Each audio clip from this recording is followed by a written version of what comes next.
लाहौर का गंगाराम अस्पताल अंधेरे में डूब गया। 2 घंटे से ज्यादा बिजली बंद होने से मरीजों को दी जाने वाली ऑक्सीजन की सप्लाई भी बंद हो गई है।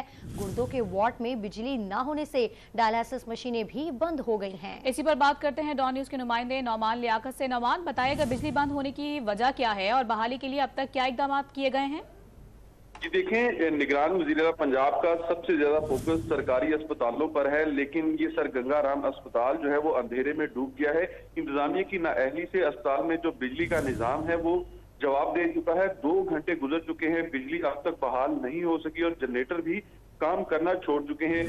इसके अलावा जो बिजली बंद होने से मरीजों को दी जाने वाली ऑक्सीजन थी, इसकी सप्लाई भी बंद हो चुकी है। गुर्दों के वार्ड में मरीजों का इलाज मुआवजा इस वक्त मुकम्मल तौर पर बंद है और बिजली गायब होने की वजह से जो अस्पताल की लिफ्टें हैं वो भी बंद हैं। इसके अलावा जो नेफ्रोलॉजी वार्ड है वहां पर भी डायलिसिस मशीनें बंद हो चुकी हैं और डायलिसिस करवाने वाले मरीजों को शदीद परेशानी का सामना है। इस हवाले से जब मेडिकल सुप्रीडेंट से राब्ता करने की कोशिश की गई तो उनकी जानिब से राब्ता जो है वो ना हो सका और अब तक बिजली की बहाली के लिए कोई इकदाम भी नहीं किए जा सके। जी बहुत शुक्रिया नौमान आपका तफसीलात बताने के लिए।